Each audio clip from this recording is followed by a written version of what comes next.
आज मिस्टर श्यामनाथ के घर चीफ की दावत थी। श्यामनाथ और उनकी धर्म पत्नी को पसीना पोंछने की फुर्सत न थी।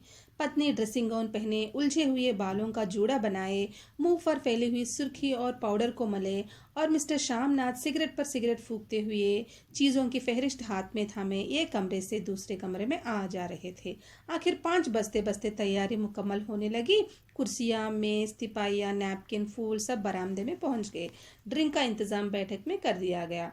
अब घर का फालतू सामान अलमारियों के पीछे और पलंगों के नीचे छिपाया जाने लगा। तभी श्यामनाथ के सामने सहसा एक अड़चन खड़ी हो गई। माँ का क्या होगा? इस बात की ओर न उनका और न उनकी कुशल गृहिणी का ध्यान गया था। मिस्टर श्यामनाथ श्रीमती की ओर घूमकर अंग्रेजी में बोले, माँ का क्या होगा? श्रीमती काम करते करते ठहर गई और थोड़ी देर सोचने के बाद बोली, इन्हें पिछवाड़े इनकी सहेली के घर भेज दो। रात भर बेशक वहीं रहे, कल आ जाए। श्यामनाथ सिगरेट मुंह में रखे सिकुड़ी आंखों से श्रीमती के चेहरे की ओर देखते हुए पल भर सोचते रहे। फिर सिर हिलाकर बोले, नहीं, मैं नहीं चाहता कि उस बुढ़िया का आना जाना यहाँ फिर से शुरू हो जाए। पहले ही बड़ी मुश्किल से बंद किया था। माँ से कहें कि जल्दी ही खाना खा के शाम को ही अपनी कोठरी में चली जाए। मेहमान कहीं 8 बजे आएंगे, इससे पहले ही अपना काम से निपट ले। सुझाव ठीक था, दोनों को पसंद आया। मगर फिर सहसा श्रीमती बोल उठी, जो वह सो गई और नींद में खर्राटे लेने लगी तो साथ ही तो बरामदा है जहाँ लोग खाना खाएंगे। तो इन्हें कह देंगे कि अंदर से दरवाज़ा बंद कर ले, मैं बाहर से ताला लगा दूंगा। या माँ को कह देता हूँ कि अंदर जाकर सोए नहीं, बैठी रहे, और क्या। और जो सो गई तो डिनर का क्या मालूम कब तक चले, 11-11 बजे तक तुम ड्रिंक ही करते रहते हो। श्यामनाथ कुछ खींच उठे, हाथ झटकते हुए बोले, अच्छी भली वह भाई के पास जा रही थी, तुमने यूं ही खुद अच्छा बनने के लिए बीच में टांग अड़ा दी। वाह, तुम माँ और बेटे की बातों में मैं क्यों बुरी बनूं?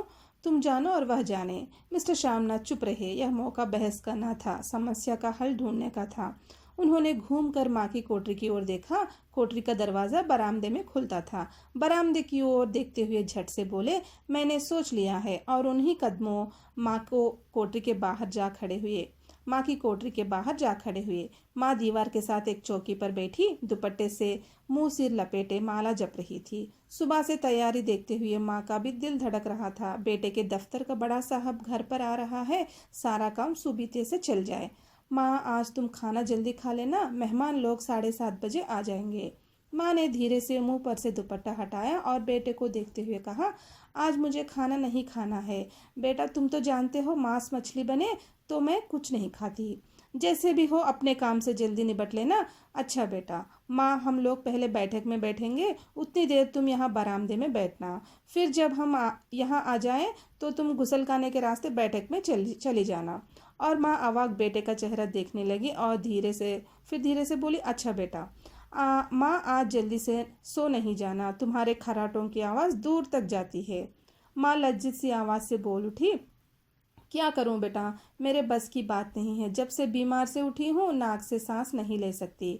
मिस्टर श्यामनाथ ने इंतज़ाम तो कर दिया, फिर भी उनकी उधेड़बुन ख़त्म नहीं हुई।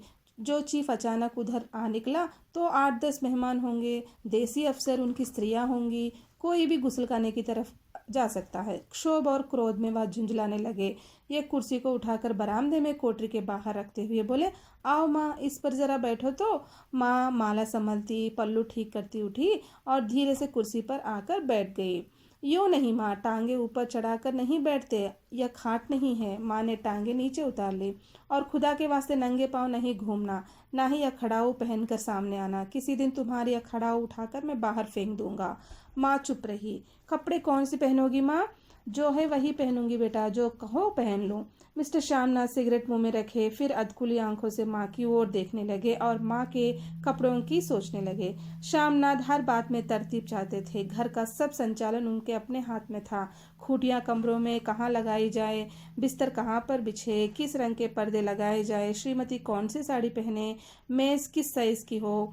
तो श्यामनाथ को चिंता थी कि अगर चीफ का साक्षात माँ से हो जाए तो कहीं लज्जित नहीं होना पड़े। माँ को सिर से पांव तक देखते हुए बोले, तुम सफ़ेद कमीज़ और सफ़ेद सलवार पहन लो माँ, पहन के आओ तो ज़रा देखूं। माँ धीरे से उठी और अपनी कोठरी में कपड़े पहनने चली गई। यह माँ का जमेला ही रहेगा। उन्होंने फिर अंग्रेजी में अपनी स्त्री से कहा, कोई ढंग की बात हो तो भी कोई कहे, अगर कहीं कोई उल्टी सीधी बात हो गई फिर चीफ को बुरा लगे तो सारा मज़ा जाता रहेगा। माँ सफ़ेद कमीज सफ़ेद सलवार पहनकर बाहर निकली। छोटा सा कद, सफ़ेद कपड़ों में लिपटा छोटा सा सूखा हुआ शरीर, धुंधली आंखें, केवल सिर के आधे जड़े हुए बाल पल्लू की ओट में छिप पाए थे। पहले से कुछ कम ही कुरूप नजर आ रही थी। चलो ठीक है, कोई चूड़िया वूड़िया है तो पहन लो माँ, कोई हर्ज नहीं। चूड़िया कहाँ से लाऊं बेटा, तुम तो जानते हो सब जेवर तुम्हारी पढ़ाई में बिक गए। यह वाक्य श्यामनाथ को तीर की तरह लगा। तिनक कर बोले, यह कौन सा राग छेड़ दिया माँ, सीधा कह दो नहीं है जेवर, बस। इससे पढ़ाई वढ़ाई का क्या ताल्लुक है, जो जेवर बिका तो कुछ बनकर ही तो आया हूँ, बेकार तो नहीं हुआ। जितना दिया था उससे दुगना ले लेना। मेरी जीभ जल जाए बेटा, तुमसे जेवर लूंगी, मेरे मुंह से यूं ही निकल गया, जो होते तो लाख बार पहनती। 5:30 बज चुके थे। अभी मिस्टर श्यामनाथ को खुद भी नहा धोकर तैयार होना था। श्रीमती कब की अपने कमरे में जा चुकी थी। श्यामनाथ जाते हुए एक बार फिर माँ को हिदायत करते करते गए, माँ रोज की तरह गुमसुम बन के नहीं बैठी रहना। अगर साहब इधर आ निकले तो कोई बात पूछे तो ठीक तरह से बात का जवाब देना। मैं ना पढ़ी ना लिखी बेटा, क्या बात करूंगी, तुम कह देना माँ अनपढ़ है, कुछ जानती समझती नहीं, वह नहीं पूछेगा। 7 बजते बजते माँ का दिल धक धक करने लगा। अगर चीफ सामने आ गया और उसने कुछ पूछा तो वह क्या जवाब देगी। अंग्रेजी को तो दूर से ही देखकर घबरा उठती थी। यह तो अमेरिकी है, ना मालूम क्या पूछे, मैं क्या कहूंगी। माँ का जी चाहा कि चुपचाप पिछवाड़े विधवा सहेली के घर चली जाए, मगर बेटे का हुक्म को कैसे टाल सकती थी। चुपचाप कुर्सी पर बैठे टांगे लटकाए वह बैठी रही। यह एक कामयाब पार्टी वह है जिसमें ड्रिंक कामयाबी से चल जाए। श्यामनाथ की पार्टी सफलता के शिखर चूमने लगी। वार्तालाप उसी रो में बह रहा था जिस रो में गिलास भरे जा रहे थे। कहीं कोई रुकावट न थी, कोई अड़चन न थी। साहब को विस्की पसंद आई थी, मैम साहब को पर्दे पसंद आए थे, सोफा का कवर का डिजाइन पसंद आया था, कमरे की सजावट पसंद आई थी। इससे बढ़कर क्या चाहिए। साहब तो ड्रिंक के दूसरे दौर में ही चुटकुले और कहानियां कहने लग गए थे। दफ्तर में जितने रोब रखते थे, यहाँ पर उतने ही दोस्त फरवर हो रहे थे। और उनकी स्त्री काला गाउन पहने, गले में सफेद मोतियों का हार, सेंट और पाउडर की महक से ओत प्रोत कमरे में बैठी सभी देसी स्त्रियों की आराधना का केंद्र बनी हुई थी। बात बात पर हंसती, बात बात पर सिर हिलाती, और श्यामनाथ की स्त्री से तो ऐसे बातें कर रही थी जैसे उनकी पुरानी सहेली हो। और इसी रो में पीते पिलाते 10:30 बज गए। वक्त गुजरते पता ही न चला। आखिर सब लोग अपने अपने गिलासों में से आखिरी घूंट पीकर खाना खाने के लिए उठे और बैठक से बाहर निकले। आगे आगे श्यामनाथ रास्ता दिखाते हुए, पीछे चीफ और उसके मेहमान और दूसरे मेहमान। बरामदे में पहुंचते ही श्यामनाथ सहसा ठिठक गए। जो दृश्य उन्होंने देखा उससे उनकी टांगे लड़खड़ा गई और क्षण भर में सारा नशा हिरन होने लगा। बरामदे में ऐन कोठरी के बाहर माँ अपनी कुर्सी पर जो कि त्यों बैठी थी, मगर दोनों पांव कुर्सी की सीट पर रखे हुए और सिर दाएं से बाएं से दाएं झूल रहा था, और मुंह में से लगातार गहरे खर्राटों की आवाज आ रही थी। जब सिर कुछ देर के लिए टेढ़ा होकर एक तरफ को थम जाता तो खर्राटे की आवाज और भी गहरी हो उठती, और फिर जब झटके से नींद टूटती तब सिर फिर से दाएं से बाएं झूलने लगता। पल्लू सिर पर से खिसक आया था और माँ के झरे हुए बाल आधे गंजे सिर का अस्त व्यस्त बिखर रहे थे। देखते ही श्यामनाथ क्रुद्ध हो उठे। जी चाहा कि माँ को धक्का देकर उठा दे और उन्हें कोठरी में धकेल दे, मगर ऐसा करना संभव न था। चीफ और बाकी मेहमान पास खड़े थे। माँ को देखते ही अफसरों की स्त्रियां हंस दी, और इतने में चीफ ने धीरे से कहा, पुअर डियर। माँ हड़बड़ा के उठ बैठी। सामने खड़े इतने लोगों को देखकर ऐसी घबराई कि कुछ कहते न बना। झट से पल्लू सिर पर से रखती हुई खड़ी हो गई और जमीन को देखने लगी। उनके पांव लड़खड़ाने लगे और हाथों की उंगलियां थर थर कांपने लगी। माँ, तुम जाके सो जाओ, तुम क्यों इतनी देर तक जाग रही थी। और खिसियाई हुई नजरों से श्यामनाथ चीफ के मुंह की ओर देखने लगे। चीफ के चेहरे पर मुस्कुराहट थी। वह वहीं खड़े खड़े बोले नमस्ते। माँ ने झिझकते हुए अपने में सिमटते हुए दोनों हाथ जोड़े, मगर एक हाथ दुपट्टे के अंदर माला को पकड़े हुए था, दूसरा बाहर ठीक तरह से नमस्ते भी न कर पाई। श्यामनाथ इस पर भी खिन्न हो उठे। इतने में चीफ ने अपना दायां हाथ हाथ मिलाने के लिए माँ के आगे किया।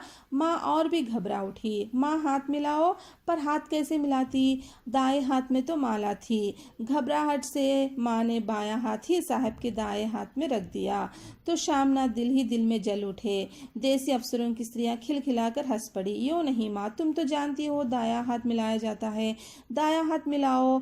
मगर तब तक चीफ माँ का बायां हाथ ही बार बार हिलाकर कह रहे थे, हाउ डू यू डू। कहो माँ, मैं ठीक हूँ, खैरियत से हूँ। माँ कुछ हड़बड़ाई। माँ कहती है, मैं ठीक हूँ। कहो माँ, हाउ डू यू डू। माँ धीरे से सकुचाते हुए बोले, हाउ डू डू। ये एक बार फिर कहा उठा। वातावरण हल्का होने लगा। साहब ने स्थिति संभल ली थी। लोग हंसने चहकने लगे थे। श्यामनाथ के मन का क्षोभ भी कुछ कुछ कम होने लगा। साहब अपने हाथ में माँ का हाथ अब भी पकड़े हुए थे और माँ सिकुड़ी जा रही थी। साहब के मुंह से शराब की बू आ रही थी। श्यामनाथ अंग्रेजी में बोले, मेरी माँ गांव की रहने वाली है, उम्र भर गांव में ही रही है, इसलिए आपसे लजाती है। साहब इस पर खुश नजर आए, बोले, सच मुझे गांव के लोग बहुत पसंद है। तब तो तुम्हारी माँ गांव के गीत और नाच भी जानती होगी।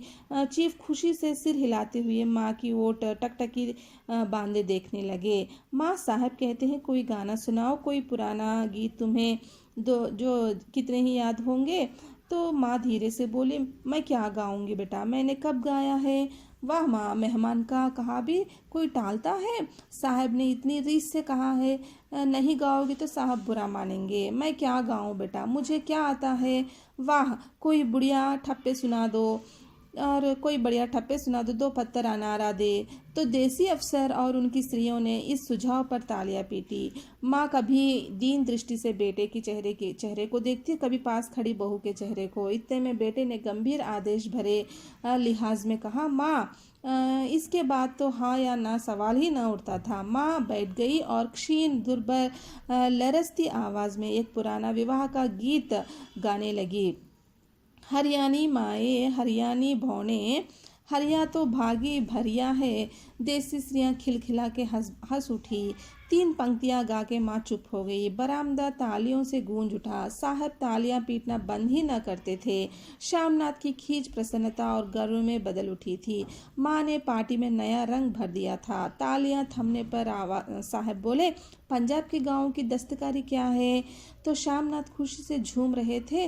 बोले, वो बहुत कुछ साहब, मैं आपको एक सेट उन चीज़ों का भेंट करूंगा, आप उन्हें देखकर खुश होंगे। मगर साहब ने सिर हिलाकर अंग्रेजी में बोले, नहीं है, मुझे दुकानों की चीज़ें नहीं मांगता। पंजाबियों के घरों में क्या बनता है, औरतें खुद क्या बनाती है। श्यामनाथ कुछ सोचते हुए बोले, लड़कियां गुड़िया बनाती हैं, औरतें फुलकारियाँ बनाती है। फुलकारी क्या? श्यामनाथ फुलकारी का मतलब समझाने की असफल चेष्टा करने के बाद माँ से बोले, क्यों माँ, कोई पुरानी फुलकारी घर में है? माँ चुपचाप अंदर गई और अपनी पुरानी फुलकारी उठा लाई। साहब बड़ी रुचि से फुलकारी देखने लगे। पुरानी फुलकारी थी, जगह जगह पे उसके तागे टूट रहे थे और कपड़ा फटने लगा था। साहब की रुचि को देखकर श्यामनाथ बोले, यह फटी हुई है साहब, मैं आपको नई बनवा दूंगा, माँ बना देगी। क्यों मामा, साहब को फुलकारी बहुत पसंद है, इन्हें ऐसे ही एक फुलकारी बना दोगी ना।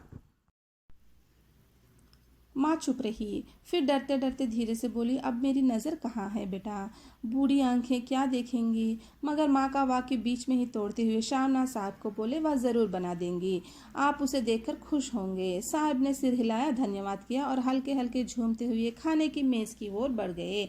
बाकी मेहमान भी उनके पीछे पीछे हो लिए। जब मेहमान बैठ गए और माँ पर से सबकी आंखें हट गई तो माँ धीरे से कुर्सी पर से उठी और सबसे नज़रें बचाती हुई अपनी कोठरी में चली गई।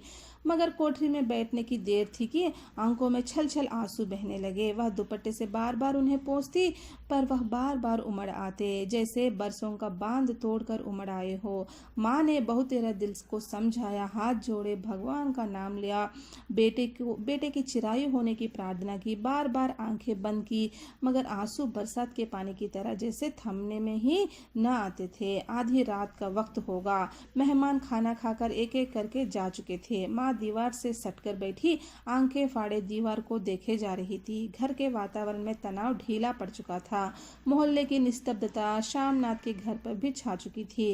केवल रसोई में प्लेटों की खनखने की आवाज़ आ रही थी। तभी सहसा माँ की कोठरी का दरवाज़ा जोर से खटकने लगा। माँ, दरवाज़ा खोलो। माँ का दिल बैठ गया। हड़बड़ा कर उठ बैठी। क्या मुझसे फिर कोई भूल हो गई? माँ कितनी देर से अपने आप को कोस रही थी कि उन्हें क्यों नींद आई, क्यों वह ऊँघने लगी। क्या बेटे ने अभी तक क्षमा नहीं किया? माँ उठी और कांपते हाथों से दरवाज़ा खोला। दरवाजे खुलते ही श्यामनाथ झूमते हुए आगे बढ़ गए और माँ को आलिंगन में भर लिया। ओ अम्मी, तुमने तो आज रंग ला दिया। साहब तुमसे इतने खुश हुआ कि क्या कहूँ। ओ अम्मी, अम्मी। माँ की छोटी सी काया सिमट कर बेटे के आलिंगन में छिप गई। माँ की आंखों में फिर आंसू आ गए। उन्हें पोंछती हुई धीरे से बोली, बेटा तुम मुझे हरिद्वार भेज दो, मैं कब से कह रही हूँ। श्यामनाथ का झूमना सहसा बंद हो गया और उनकी पेशानी पर फिर तनाव के बल पड़ने लगे। उनकी बाहें माँ के शरीर पर से हट गई। क्या कहा माँ? या कौन सा राग तुमने फिर छेड़ दिया? श्यामनाथ का क्रोध बढ़ने लगा था। बोलते हुए, माँ, तुम मुझे बदनाम करना चाहती हो ताकि दुनिया कहे कि बेटा माँ को अपने पास नहीं रख सकता? नहीं बेटा, अब तुम अपनी बहू के साथ जैसा मन चाहे रहो। मैंने अपना खा पहन लिया और अब यहाँ क्या करूँगी? जो थोड़े दिन जिंदगानी के बाकी है और भगवान के नाम लूंगी और तुम मुझे हरिद्वार भेज दो। तुम चली जाओगी तो फुलकारी कौन बनाएगा? साहब से तुम्हारे सामने ही फुलकारी देने का इकरार किया है। मेरी आंखें अब नहीं है बेटा तो जो फुलकारी बना सकूं। तुम कहीं और से बनवा लो और बनी बनाई ले लो। माँ, तुम मुझे धोखा देके यूं चली जाओगी, मेरा बनता काम बिगड़ोगी। जानती नहीं साहब खुश होगा तो मुझे तरक्की मिलेगी। माँ चुप हो गई और फिर बेटे के मुंह की ओर देखती हुई बोली, क्या तेरी तरक्की होगी? क्या साहब तेरी तरक्की कर देगा? क्या उसने कुछ कहा है? कहा नहीं, मगर देखती नहीं कितना खुश गया है। कहता था जब तेरी माँ फुलकारी बनाना शुरू करेगी तो मैं देखने आऊँगा कि कैसे बनाती है। जो साहब खुश हो गया तो मुझे इससे बड़ी नौकरी भी मिल सकती है। मैं बड़ा अफसर बन सकता हूँ। माँ के चेहरे पर रंग बदलने लगा। धीरे धीरे उनकी झुर्रियाँ भरा मुंह खिलने लगा। आंखों में हल्की हल्की चमक आने लगी। तो तेरी तरक्की होगी बेटा। तरक्की यूं ही हो जाएगी। साहब को खुश रखूंगा तो कुछ करेगा, वरना उसकी खिदमत करने वाले क्या थोड़े हैं। तो मैं बना दूंगी बेटा, जैसा बन पड़ेगा बना दूंगी।